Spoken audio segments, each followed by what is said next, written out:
तो आजकल डॉक्टरों ने, खासकर एलोपैथी के डॉक्टरों ने एक बहुत बड़ा कंफ्यूजन सब लोगों के दिमाग में डाल दिया। वो ये घी मत खाओ, ये तो हार्ट अटैक आ जाएगा, तेल मत खाओ, ये तो हार्ट अटैक आ जाएगा। और मैं आपको आयुर्वेद की जानकारी ये दे रहा हूं कि जो अगर आपने देशी घी नहीं खाया और तेल नहीं खाया तो जरूर हार्ट अटैक आएगा। इस बात को आप ध्यान से सुन लीजिएगा। अगर आपने देशी गाय का घी अपनी जिंदगी में नहीं खाया और शुद्ध तेल नहीं खाया तो 101% आपको हार्ट अटैक आएगा। और 101% ये गुर्दे का त्रास होगा, कमर दुखेगी, घुटने दुखेंगे, कंधा दुखेगा। और इससे भी ज्यादा खराब खराब बीमारियां आएंगी। मूलव्याध हो जाएगा, बवासीर हो जाएगा, भगंदर हो जाएगा, कोष्ठबद्धता होगी, मलबद्धता होगी। जो देशी गाय का दूध नहीं खाया और शुद्ध तेल नहीं खाया तो लगभग आपको 23 बीमारियां होंगी, 23 रोग होंगे। इसलिए भोजन में देशी गाय का दूध और शुद्ध तेल ये जरूर खाइए। इससे किसी को ना हार्ट अटैक आता है ना किसी को डायबिटीज होती है। हार्ट अटैक किससे आता है वो समझ लीजिए। डालडा खाएंगे, रिफाइंड तेल खाएंगे, जरूर हार्ट अटैक आएगा। डालडा खाएंगे, रिफाइंड तेल खाएंगे, जरूर आपको डायबिटीज होगी। डालडा खाएंगे, रिफाइंड तेल खाएंगे, जरूर आपको अस्थमा होगा, ब्रोंकियल अस्थमा होगा। डालडा खाएंगे, रिफाइंड तेल खाएंगे, सब तरह की एलर्जी आपके शरीर में आएगी।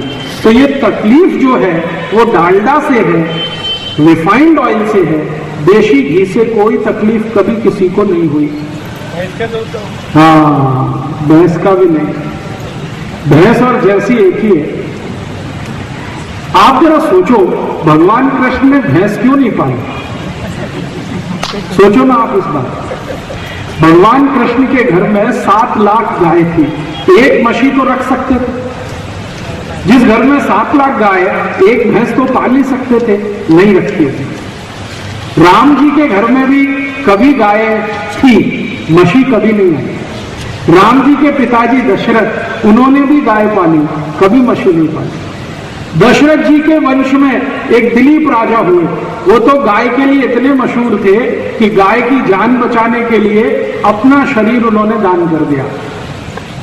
भारत के जितने भी महान देवी देवता हैं, दत्त भगवान, उन्होंने भी गाय पाली। कृष्ण भगवान, उन्होंने भी गाय पाली। शंकर जी के पास गाय का नंदी है। भगवान राम के पास गाय थी।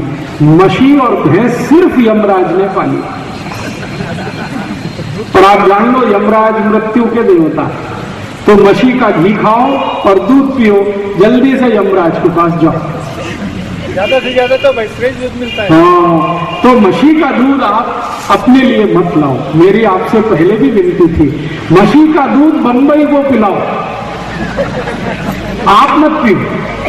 40 गांव के लोग दूध का धंधा करते हैं, ये मुझे माहिती है। इसलिए यहां से दूध जो बेचना है मुंबई को, वो मशी का बेचो, जितना बेचना है बेचो।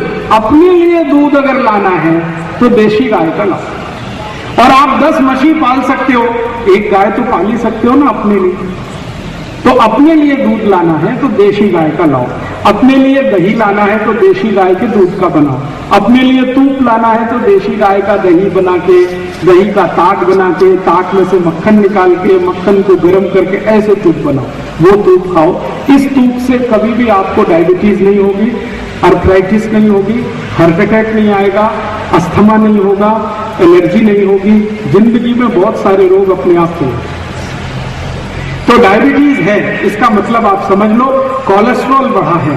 कोलेस्ट्रॉल बढ़ा है तो इसको कम करना है। तो मैंने बता दिया, सबसे आसान उपाय है डालडा खाना बंद और रिफाइंड तेल खाना बंद, कोलेस्ट्रॉल अपने आप कम हो जाए। तेल खाना हो तो शुद्ध तेल खाओ। मैंने कहा था घानी का निकला हुआ तेल, चाहे तो शेंगा का, चाहे तो तिल का, चाहे तो नारियल का, चाहे तो करड़ी का, चाहे तो सरसों का, चाहे जो तेल खाना है, सोयाबीन छोड़कर और पामोलिन छोड़कर कोई भी तेल खाओ, शुद्ध तेल खाओ। घी खाओ, तूप खाओ, देशी गाय के दूध का। तो आपकी जिंदगी में बहुत सारे रोग अपने आप ही खत्म होने हैं। जी बिल्कुल नहीं। कल मैंने जानकारी दी थी, फिर दोहरा देता हूं। सोयाबीन में प्रोटीन बहुत है, ये आपने बहुत बार सुना होगा, लेकिन जो प्रोटीन है उसको पचाने के लिए एंजाइम एक लगता है, वो एंजाइम मनुष्य के शरीर में नहीं बनता। वो एंजाइम पूरे ब्रह्मांड में सिर्फ डूकर के शरीर में बनता है। तो डूकर अगर सोयाबीन खाएगा तो उसको हजम हो जाएगा। डूकर ही है जो सोयाबीन को पचा सकता है, बाकी कोई नहीं पचा सकता। इसलिए यूरोप के देशों में डूकरों को सोयाबीन खिलाया जाता है, फिर वो डूकर का मांस वहां के लोग खाते हैं। सूर्यफूल का चल सकता है, सूर्यफूल का तेल चल सकता है, लेकिन आप जिस क्षेत्र में रहते हैं इस भौगोलिक परिस्थिति के हिसाब से सबसे अच्छा तेल है वो शेंगा का है। मूंगफली का तेल आपके लिए सबसे अच्छा है। आप जहां रहते हैं ये इलाका है, यहां थोड़ी हवा खुश्क है, नमी वाला इलाका हो तो वहां पर ये तेल बहुत अच्छा होता है, सूरजमुखी वाला। लेकिन आप ऐसे इलाके में नहीं रहते जहां नमी बहुत है, यहाँ की हवा में खुश्की है, सूखापन ज्यादा, तो इसलिए मूंगफली का तेल आपके लिए सबसे अच्छा है। और दूसरे नंबर पर सबसे अच्छा तेल आपके लिए है वो तिल का है। तिल का आप खा सकते हैं तो बहुत अच्छा है, नहीं तो मूंगफली का है।